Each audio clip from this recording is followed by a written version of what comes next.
gue Muhammad Yafari Gunawan, atau lo bisa panggil gue itu Kevin.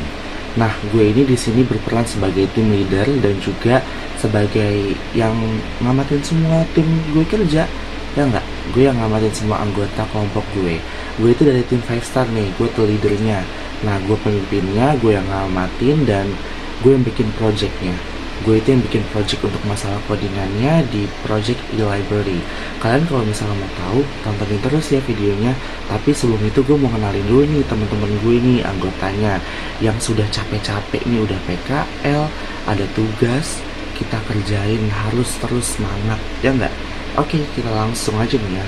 Let's go, check it out. Kita kenalan dulu, bestie. Halo guys, saya Kesha Bella Nandini Repi sebagai penganalisa dari Project e-library sekaligus perancang ide fitur sistem e-library. Selanjutnya ada teman saya nih. Halo, saya Noval Hakim, saya sebagai perancang PowerPoint dan perancangan kekurangan dan kelebihan e-library. Selanjutnya akan dilanjutin teman saya. Halo guys, saya Jonathan Cianto sebagai penganalisa dari Project e-library sekaligus perancang ide fitur sistem e-library. Selanjutnya ada teman saya nih. Halo guys, saya David Al-Ghifari sebagai pengamat kegiatan sehari-hari dan program. Oke, kita masuk ke dalam websitenya. Setelah melakukan interview bersama pihak perpustakaan membutuhkan untuk suatu aplikasi admin yang akan mengelola semuanya. Nah, disinilah admin akan melakukan login dan akan melakukan sebagai contoh seperti ini. Lalu masukkan passwordnya dan kita menunggu untuk waktu loginnya. Nah, ketika diklik akan menampilkan dashboard seperti ini.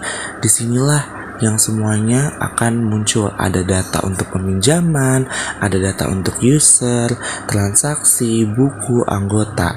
Nah, di sini user yang dimaksud itu adalah si adminnya nih, hanya ada satu user atau satu admin yang berguna untuk mengelola semuanya nih di sini. Dan di sini sudah ada 2 transaksi, ada 7 buku dan ada 5 anggota.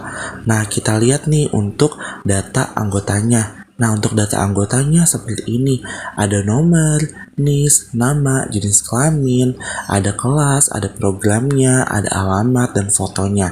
Sebagai contoh seperti ini, saya memasukkan nama-nama anggota saya.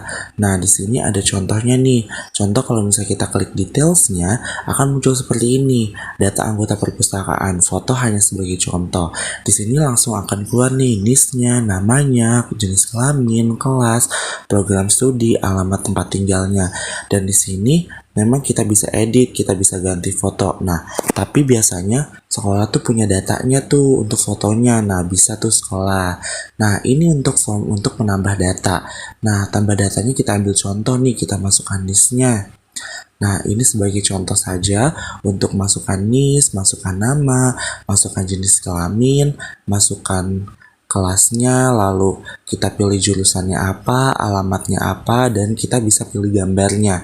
Nah, untuk gambarnya sendiri itu biasanya kan sekolah sudah ada tuh untuk foto-foto profil kita nih untuk gambarnya. Nah, bisa tuh untuk kita pilih. Nah, saya akan ambil contoh kelas 10 dari jurusan perbankan syariah. Nah, ini seperti yang akan kita masukkan datanya. Nah, nanti setelah kita masukkan baru kita selesai untuk pilih foto nih. Nah, untuk pilih foto sebenarnya itu sih setelah si admin ya, tapi si admin bakal memasukkan foto sesuai dengan nama kita.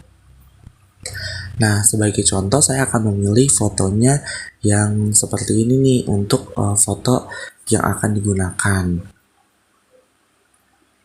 Nah, setelah terpilih, kita bisa klik open, lalu kita bisa klik untuk simpan.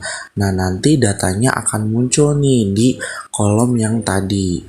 Nah, akan muncul ada 6 siswa tuh yang akan muncul di dalam kolom tabelnya.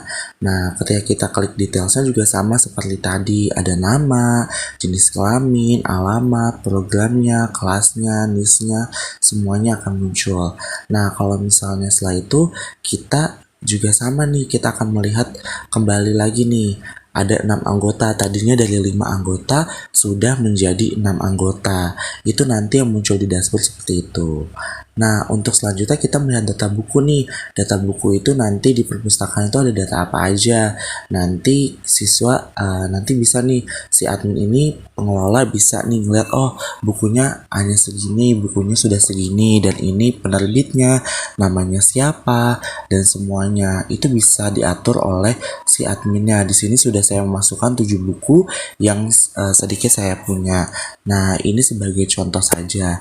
Nanti untuk selanjutnya bisa dikelola oleh pihak dari perpustakaan. Nah, ini kita bisa lihat nih. Nah, ini untuk data transaksinya. Data transaksinya ini ada 2 data transaksi.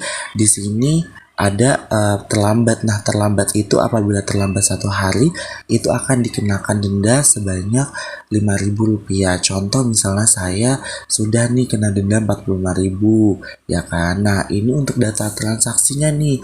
Kalau misalnya mau transaksi, misalnya judul bukunya, lalu kita masukkan listnya sesuai dengan kartu anggota perpustakaannya.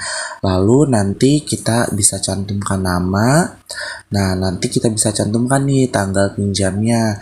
Contoh misalnya tanggal pinjamnya tanggal berapa. Lalu nanti untuk tanggal pengembaliannya berapa, dan kita pilih untuk statusnya itu adalah status pinjam. Nah, barulah nanti setelah itu kita klik simpan. Nah, nanti setelah klik simpan akan keluar nih datanya. Dia itu masih 0 hari terlambatnya karena dia diberi waktu selama 1 minggu untuk peminjaman, seperti itu. Jadi sudah ada buktinya nih, dia bakal terlambat nanti kena denda berapa rupiah. Lalu kalau misalnya ke dashboard udah ada tambahan lagi nih, berarti sudah menjadi 3 transaksi. Ada Muhammad Kevin, Kesha Bella, dan Davi Lawal Gifari.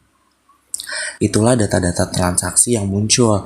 Nah, nanti ketika kita sudah selesai mengecek semuanya, admin sudah bisa ngecek juga data transaksi, kita bisa langsung nih untuk logoutnya. Nah, klik logoutnya ada di sebelah sana. Nah, untuk logoutnya pasti nanti akan langsung kembali diarahkan ke halaman login. Jadi itulah program dari kelompok kami. Memang sih ada sedikit kekurangan, namun ini yang bisa kami lakukan. Itu saja, sekian, terima kasih.